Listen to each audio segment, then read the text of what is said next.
I'm a doctoral researcher at the end of my second year at the University of Bristol. Some of the theories that I will be using, I'm only just wrestling with, so please do forgive me.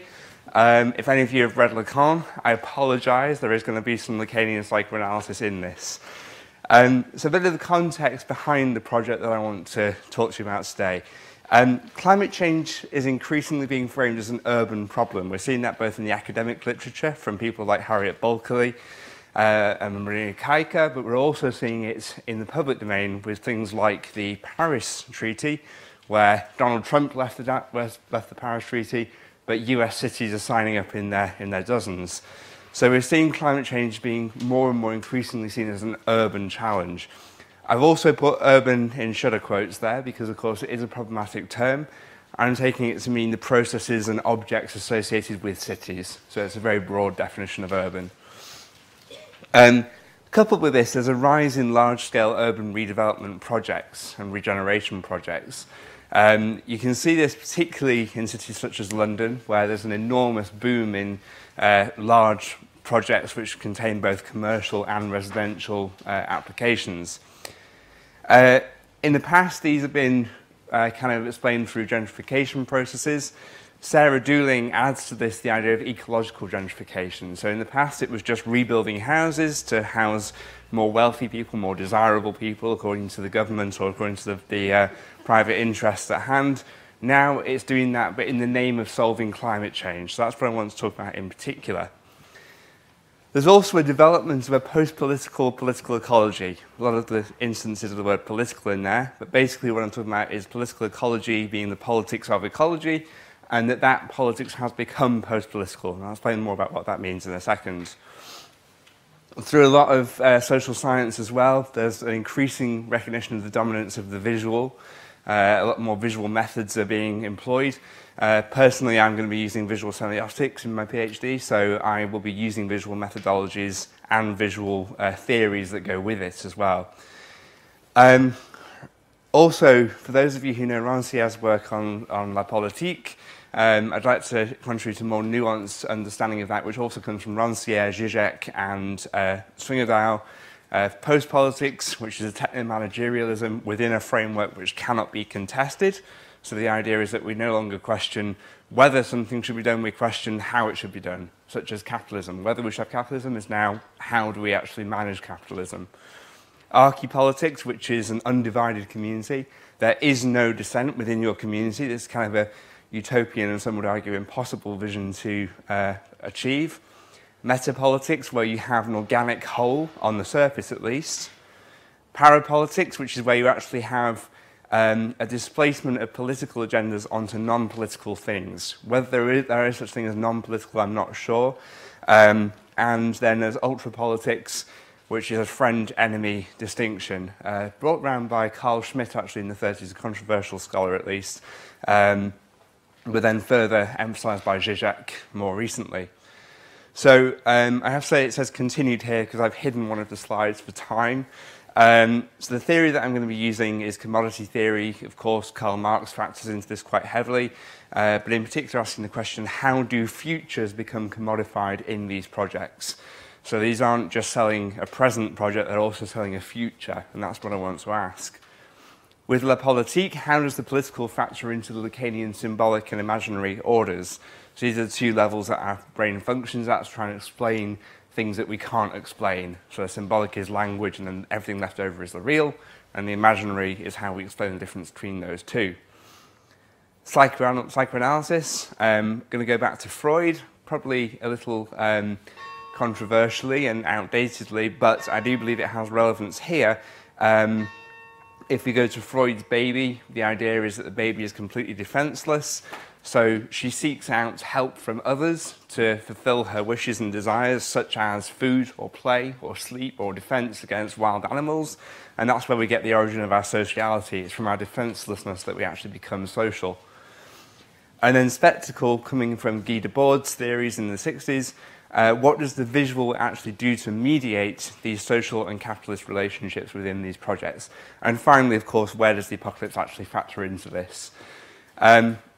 With the analysis, I'm going to do a visual data analysis, so there's a lot of photographs that I'm going to show you. But the things that I want to look out for in my analysis are things such as elements of the urban which do not look urban. This sounds like a strange concept, but things like green walls, which you may just be able to see in the background image here, there's a better image of that later on, things which are urban, you can only have a green wall in an urban environment, but it isn't urban because it's part of nature, or what we can typically conceive as nature. Logonomic systems, which again is a semiotic term, for systems that are employed to try and appellate or create certain audiences for the messages that you're trying to produce. And then temporary permanence or permanent temporariness, not just an academic exercise in producing nice-sounding words. This is where I'm looking for objects in the urban environment where actually they look temporary but are permanent, or things that look permanent but are temporary. And these should give us a sense of whether the urban is constantly transforming or whether it is actually there, and what part of that is fantasy as well. Again, senses of community. What is the community that is trying to be created through this project? And also this idea of collective wish fulfillment through the community fulfilling wishes of itself. So the data that I want to talk about was collected in Elephant and Castle in South London in 2015 and 2016. The images are all my own. They were taken on my phone camera, so please forgive the low quality of some of them on a screen this size. Most of the images are of the hoardings, the building hoardings around the sites, mainly because those are where the future of the project is actually communicated to the public. So this is what you would typically consider Elephant and Castle. It's a 1960s shopping centre with a tower block built on top of it, quite dilapidated. Underneath there is also the tube station, the terminus of the Bakerloo line. And you have a lot of multicultural food producers either at street level or in restaurants around the area. Again, this is the sort of housing that you're looking at. This is a wonderful example of 1960s town planning where you have two-storey houses stacked one on top of another. And this is one of the old buildings. And you can just see in the corner here, this building here, which is the first one to be completed and occupied by residents. This is, as far as I'm aware, the only building in the UK that has wind turbines built into its infrastructure, but it faces in the wrong direction, so they don't actually spin. So the idea is that in this tower up here, which you can see from all across London, you can see these big turbines. We are a green project, and so on and so forth. The entire thing is developed by one massive capitalist developer, Lendlease. This is their show flat and marketing suites that they can show you around the flats. You can see again lots of green. These trees apparently are in bags. I'm not quite sure why. We've got a child running with a kite. The only bit that isn't green is the kite. So there's images there of contrast of air and greenery and all this sort of stuff. These are the hoardings that we start to see. Healthier living is right next to the offices. We also have a meter up here for displaying the amount of CO2 that's been saved by the solar panels that are on the on-site office roofs. And a lot of it is focused around improving air quality, not necessarily climate change, but air quality. And as we see throughout the projects, this doesn't really mean much. The sense of community is being created through these hoardings again by saying, be a part of it. Part of what is unclear at this stage because it's still just a construction site. And again, these slogans show up all over the place: the life, the heart, the elephant. The images, though, are quite interesting. You may not be able to see very clearly there, but this is the project with one of the new green parks that they're creating. But nowhere in the background is London to be seen. So we're creating a community within London that is part of London, yet not part of London, I think is the kind of message I'm trying to give here. This is one of the tower blocks under construction when I visited in 2015. Later you'll see it was clad, not as flammably as Grenfell, luckily, but it was clad in solid gold, pretty much. It looks golden, at least. Went back in 2016. The local shopping centre hasn't changed much. You can see the sorts of shops that they're advertising on. These shops, probably you can imagine the sort of clientele that they would take and the sort of clientele that the new housing will take. And one can probably imagine that they're not the same people. So the shopping centre hasn't actually evolved with the new residential projects that are going up around the area.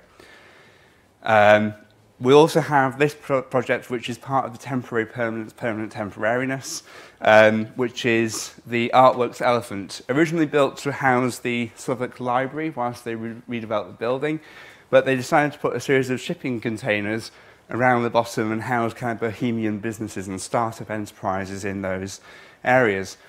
It's quite a phantasmagoric space. It's quite kind of fantasy land. There's lots of lights and lovely colours and smells. There's lots of multi-ethnic food in here. But again, it's restaurants rather than street food. It's not quite the same feel to it. You can see the sorts of businesses that are there, but also the fact that all of this is written in chalk. So the businesses are not intended to be there for very long at all. The idea is, I think, that this is an incubator to create mobility within the community. But again, I'm not sure whether the people who were originally in the community would have started this sort of business. It's a question that needs to be asked. To give you a sense of the scale of the project, this is the tower with the wind turbines in the top. However, the tower cranes that were functioning almost constantly, when I went there, I counted 9 on the skyline that were constantly operating. You can actually see that there's 2 here. It looks like there's 1, but there's actually 2 there.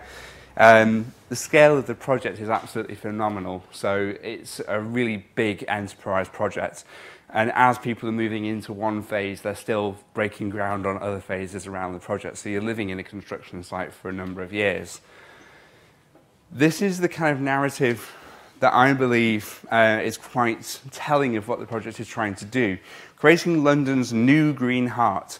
Now, per capita, London is actually quite green, or quite environmentally friendly.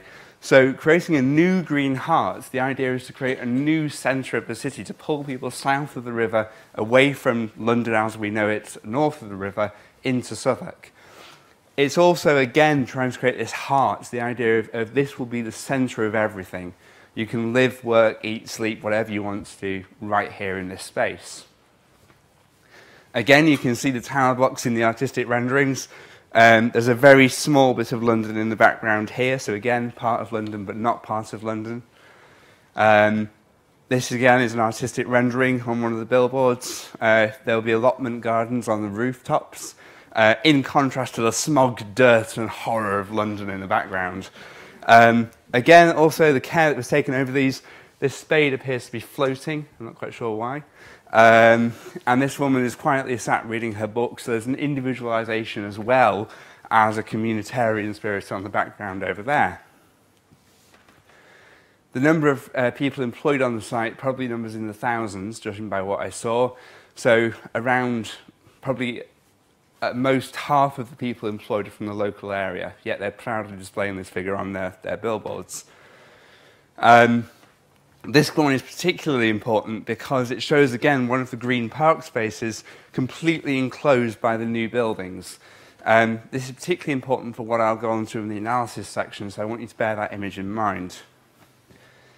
You can see, again, the 3 phases of urban development. You've got the Victorian architecture here, 60s town planning, and then the brand new stuff right in the background. As you look around, you see these pockets of Victorian and 60s architecture being kind of surrounded and colonised, almost intimidated by the new tower blocks that are going up. So it's almost like a colonisation of the area. People are really moving into another area and almost pushing people out just by their presence of being in the area. This is the tower I was talking about. This cladding, I think, is probably a high space age technology. I'm not sure what material that would be, but it is literally gold. It looks like it's gold. It oozes wealth and kind of a symbol of status in the London skyline. There's the new leisure centre and council offices while they renovate the old council offices. Again, you can imagine in an economically deprived area, previously full of council properties and low-income families, this again doesn't look like somewhere that you would be welcome to go into, especially considering it's in the middle of all the brand new residential developments. Again, we have the green walls, this time hiding a car park. So you've got the ostensible, green spaces within the city, but can you actually enjoy a green wall in the same way as you can enjoy a green park? My argument would be no, it's purely aesthetic. It does serve a purpose of filtration, but I'm not sure whether that's the main objective. It's just to look like there's something going on. Again, some form of urban nature. This poor corgi, I went there around 10 a.m. in the morning, so the owner had obviously gone out to work, left the corgi on the balcony to bark at passers-by, with just the box for shelter at the far end. So you can see, just from this short cross-section of certain balconies, that there isn't much bringing nature inside of the properties. It's very much about the external nature of the property. You can see here as well the old 60s building is getting a facelift. Probably not being renovated internally. I don't know, but I would imagine this is just an external work so that, again, the wealthier population don't have to look at something that's a bit ugly, as is the case in so many other projects. And we have the green wall here. Again, we have small amounts of green here, and then inside we have a massive amount of green, a whole tree, and a chandelier, an outdoor chandelier. So you can see who the nature is to benefit in a way. It's to benefit the people who live in the project and have access. Inside here is the concierge, where there were 2 concierge and then about 3 or 4 security guards in a very small space. So it's very much a securitized space with only permissions to access for certain people. If you turn the camera slightly, though, you get this row of trees, and then you look back into the 60s developments across the road. Now, this is partly because this is a major bus interchange. For those of you who know Elephant and Castle, you'll be aware of that. But also, this creates the idea of really starkly putting into contrast the urban inequalities that are created by the project. Again, we have the 60s tower block here, and then new ones behind it trying to kind of impinge and overshadow that space, quite literally as well as figuratively. So the themes that come out of the data for me are, this is the bit that I hate in the presentation, the word that I have to pronounce, immunological biopolitical fantasy. This is a concept propounded by a number of theorists, most notably Eric Swinnerdow at the moment, about the idea is that when you buy into the fantasy, when you buy one of these projects, you're buying into the idea that you're immunized against the apocalypse. The idea being that these projects protect you, they create a nice bubble for you to live inside of, and because of that, you have various other factors at play as well, which I'll talk about in a moment. Also, the signifiers in the urban arena appear to be that if we have an urban control of nature through green walls and trees growing inside courtyards, does that equal a global control of nature? Is climate change no longer a problem? Because all around you, you can see that we have dominated nature. We have green walls, we have vertical gardens, we have trees and chandeliers. So if all that is possible, then surely climate change can no longer be a problem. So this is part of the immunological biopolitical fantasy. In the project, I believe there's a simultaneous necessity and impossibility of community as well. By that, what I mean is that the project has to create a sense of community. It has to create a collective sense of desires and wishes and a collective sense of belonging. However, when you do that, there's a chance that these people may well get together and realize that they're all different to one another. A wonderful thing in a multicultural society, but when you're trying to extract higher rent values, you want everyone to believe that they are the ones saving the world, rather than they are in a hodgepodge of a mixture of people. So you have a necessity and an impossibility of community in this project, in my opinion, at least. Now, I'm quite happy for you to argue with me at the end. This also has a reproduction of urban inequalities, but I believe this is necessarily created by the immunological biopolitics. The reason for that is because for you to have an inside of your bubble, you also have to have an outside. So by creating this immunological biopolitical fantasy, you have to create a dystopia outside for you to gaze upon so you can feel better about the biopolitical fantasy that you're living in. What is the real symbolic and imaginary? Well, in my opinion, the symbolic is quite simple. This is a big project, you pay money, you get immunized against the coming apocalypse. The imaginary is that by protecting myself, I'm somehow saving others. So by protecting myself in my fantasy world of the building project, I am actually creating a better world for those outside of it, even though we know this is not true. And that is where the real comes in. Climate change is such a complicated and chaotic thing that actually we don't want to confront it head on. We'd rather live inside the fantasy that enables us to reconcile those differences, which creates economies of enjoyment. So we have to get rid of that excess enjoyment somehow, and we do that through things such as the artworks Elephant, where we can go and live in this fantasy world where we are collectively fulfilling our wishes in the defenselessness of climate change by seeking a sociality with those who are also doing the same thing. So I believe in this case we are seeing a form of apocalyptic urbanism, but not the form where we're trying to create an apocalypse, but a form where we're trying to avoid one. So the conclusions that can be made are quite simple based on the themes that arise from the project. So we have an immunological biopolitics. We are immunizing ourselves against the apocalypse. We have an evacuation of the political moment from the Lacanian symbolic order, which is the definition of postpolitical. The idea of dissent never enters these people's mind because they are doing everything that they can do. They already think they are dissenting by buying into these projects. Collective wish fulfillment is done through the economies of enjoyment. People are seeking out others who are also defenseless and therefore living in a community of defenselessness. We do have ecological gentrification in this case, I believe, because the project is selling itself solely on the idea of green living and a new green heart for London, yet it is pushing people out and is trying to colonise the space and socially engineer. So the question that I want to leave you with, and the question that was the title of my talk, is which apocalypse do we actually want? In avoiding an apocalypse of nature, I believe, and I would argue, that we're actually creating an apocalypse of character. Thank you for listening.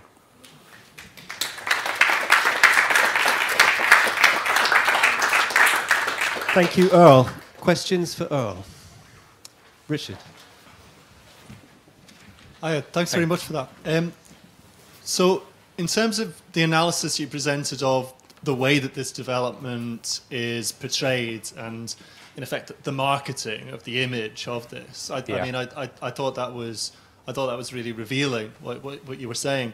I guess my question is, to what extent do you think that there is a buy-in to this image? So, in a sense, I understand what you're saying about the aesthetic spectacle that's being created here, but what I wondered about is, to what extent do you think that there's a certain amount of cynicism on the part of those who are presenting this kind of image? I mean, especially when you've got the fiasco of turbines pointing the wrong way. And also, I wondered about the way that you were reading the motives of the people who are then moving into these properties, into this. Because I was thinking, well, do they, when they're looking at these images, looking at these kinds of presentations that we're seeing right now, are they really envisaging themselves as being part of this kind of political project, or in fact, is that only a very superficial buy-in? Are there other motives at play? So that's what I was wondering. Cheers. No, thank you. I think that's a really important point, because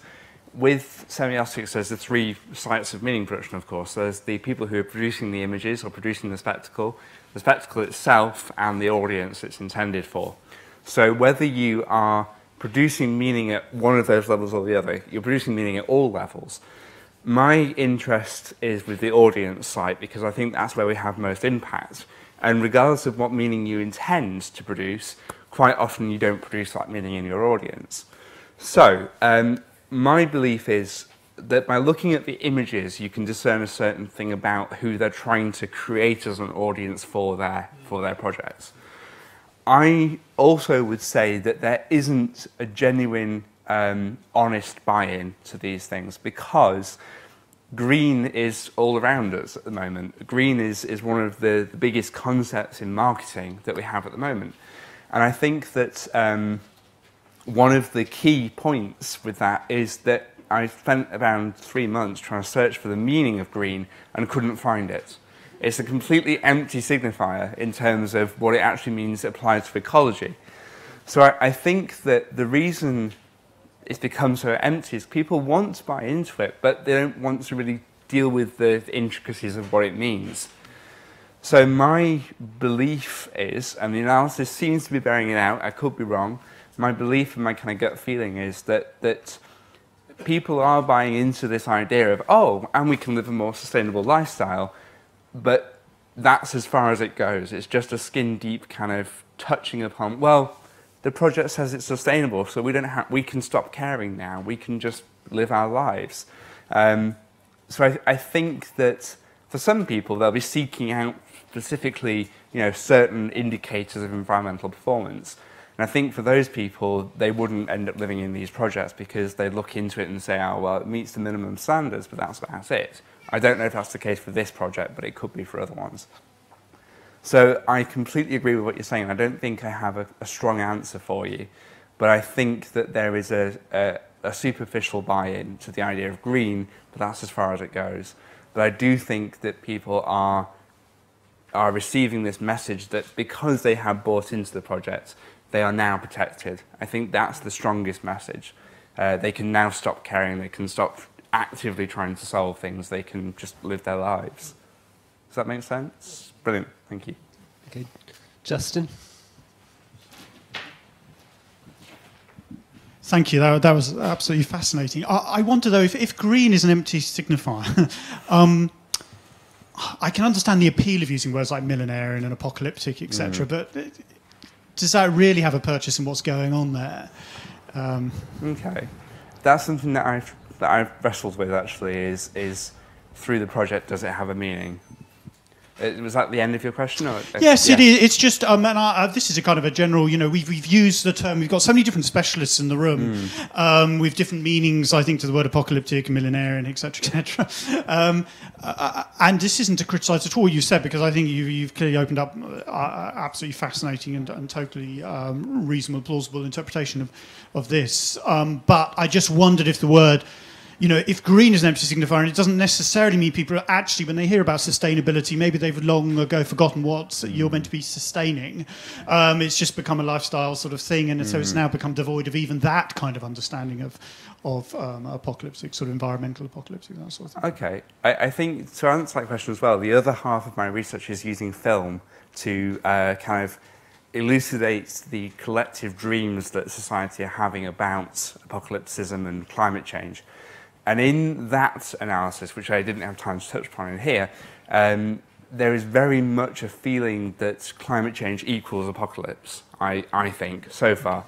Perhaps Michael would disagree with me on that, but I'm not sure. So I think that that because of the fact that we have all these kind of climate change news stories coming out saying this will kill so many people by whenever, An Inconvenient Truth, The Day After Tomorrow, all these films that have come out to say, if we don't do something now, we will all die, effectively, or the wrong people will die, or whatever the message is. So I think that on a very subconscious level that goes in, but I also think that maybe those two things aren't directly related in the people's minds, but I hope that through my PhD, I can actually demonstrate the connection between those two. But it is something that I'm consciously trying to think of, whether it is just following a trend or whether there is actually a genuine link between those two concepts. So thank you for recognising that in my work. Other questions? Rupert? And then Charles. You with the mic now. Yeah, thanks. Firstly, I don't think it's quite fair to say that green is an empty signifier. Okay. I would say it's not as empty, for example, as sustainable. I think one clue that it's not is the way that people talk about greenwashing, which implies that there is genuine green which has not been washed. In terms of the main thrust of your presentation, I'm very sympathetic. Just on the very point where you ended, you said maybe we're buying into an apocalypse of character by avoiding an apocalypse of climate. But I think it's also important to point out, as you implied in your answer to the first question, that we're also not actually avoiding an apocalypse of climate, right? In other words, what this project actually is development with some greenwash and some probably a few good green bits as well. And what we're actually doing in countries like this, we are a developing country. In the sense that, just like so-called developing countries, we're still going on and on and on, putting more infrastructure, more buildings, higher buildings, etc., etc. And all of this has a cost, an immediate cost, and a very long-term cost in terms of everything that's relevant to climate. So it seems to me that one of the messages we should also say to this is there's a pretense here of avoiding climate apocalypse, but not an actual avoidance. Yes, I would completely agree with you, actually, on that last point. I think that the idea that green is an empty signifier just to return to your original statement, I think has come from, for example, the University of Bristol is in Bristol, obviously, and Bristol was the European Green Capital in 2015. The only reason, I don't know if this is fair to say, but the only reason I've been told that they went for the European Green Capital is because they didn't get European Capital of Culture. So it enabled them to channel some money into projects that they wanted to fund anyway. That's a rumour that has circulated, at least. So with that idea of green being just another way to get some money into the city, I think there was a purchase of 5 hybrid electric buses in Bristol. So there was somewhat of a buy-in, but not as big as you would expect from a European level initiative like that. Through that project, I then analysed news reports and academic literature as well to try and work out what it was that actually qualified something as being green. That's where the breakdown was. I think that green does have value as a signifier because it can mean certain things in certain situations, but I think in general it tends not to. So that's my critique of green. And I think that you are probably right about not an authentic avoidance of an apocalypse, because there isn't potentially an apocalypse. It's just going to be potentially a more and more dystopic future, perhaps. So I think it's something, again, that I don't have a clear answer to in my head, because it's, given the time constraints of this project, I'm trying to write a paper at the moment, these are things that I will include in the end, but at the moment they're not in my thinking, so thank you. Yes, somewhat related to Rupert's question, and possibly you've partly answered it already. I was reminded with your peroration, your finale, of another seminal work. The very first time Darwin uses the word evolve in the Origin of Species is the very last word of the very last paragraph. Now, I was just wondering, when you said the apocalypse of character, I wished you'd gone on whose character and to what effect. Yeah. That was more. Could take us a bit further with that. Yeah, that was more of a thinking tool, I think, rather than a conclusion. That was where I got to with the analysis. Was okay. So in terms of the natural apocalypse, if we can call it that, maybe there is some form of attempt to avoid, whether that be a significant and authentic attempt to avoid, or whether that be kind of a marketing ploy. The apocalypse of character. Who does it apply to? I'm not entirely sure at this stage. I think that it probably applies to the people who completely buy into the scheme and say, well, I'm now saving the world, and also are seeking out a community of other people who feel defenseless in the face of climate change, but actually are creating a very individualized, atomized world to live in doing that. I don't know if you noticed in the photo of the Artworks elephant, most of the tables had 2 chairs. So there wasn't really a community being created there. It was more for couples or young professionals to go and hang out.